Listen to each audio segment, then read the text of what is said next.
ચાલો આપણે જઈએ ઇસ્કોન મંદિર. ઇસ્કોન મંદિરના દર્શન કરીએ. કેટલું ફાઇન મંદિર છે. હું પણ પહેલી વાર જ ત્યાં જઈ રહી છું. ચાલો આપણે અંદર જઈએ. કેટલું ફાઇન ફાઇન મંદિર છે.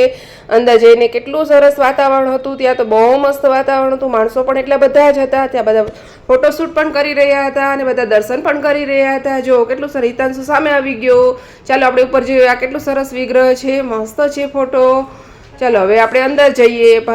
ભગવાનના દર્શન કરવા માટે તમારે મારો મોટો બ્લોગ જોવો પડશે. આ બધી વસ્તુ ત્યાં મળતી હતી. કેટલી સરસ સરસ વસ્તુ છે. આ બધા તેલ ને એ બધું છે. ભગવાનને લગાડવા માટેનું છે. આ ગાડીમાં રાખવા માટે છે. આ કેટલું સરસ ગાડીમાં આપણે 4 વ્હીલમાં રાખી શકીએ એ બધું છે. ઉપર પણ કેટલા સરસ સરસ વિગ્રહ છે. બધા જો તો કેટલા સરસ સરસ છે. ફાઇન ફાઇન છે.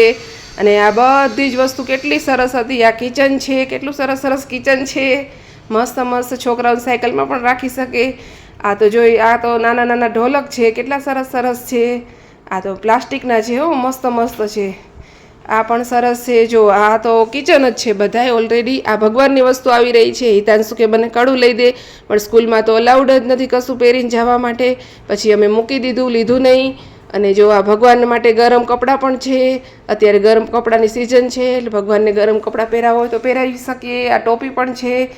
આ છે દીવા અને એ બધું છે. દીવા અને એ બધું લેવું હોય પણ લઈ શકીએ. ત્યાં બધી જ વસ્તુ સરસ હતી. અમે બધા ભજન સાંભળી રહ્યા છીએ. કેટલા સરસ સરસ ભજન આવતા હતા. અમે બધા બેઠા હતા ત્યાં અને મસ્ત વાતાવરણ હતું ત્યાં. તમે બધા પણ જાજો. હવે અમે બહાર નીકળી રહ્યા છીએ. ચાંદલો પણ સરસ સરસ કરી લીધો છે ભગવાનનો. અને બહાર નીકળીને અમે પ્રસાદી પણ લઈશું. જો પ્રસાદી પણ લઈ લીધી. ખીચડીની પ્રસાદી છે ત્યાં. બહુ મસ્ત ખીચડીની પ્રસાદી હતી. એક ખાધું તો એમ થયું બીજું ખાઈ લઈએ એટલી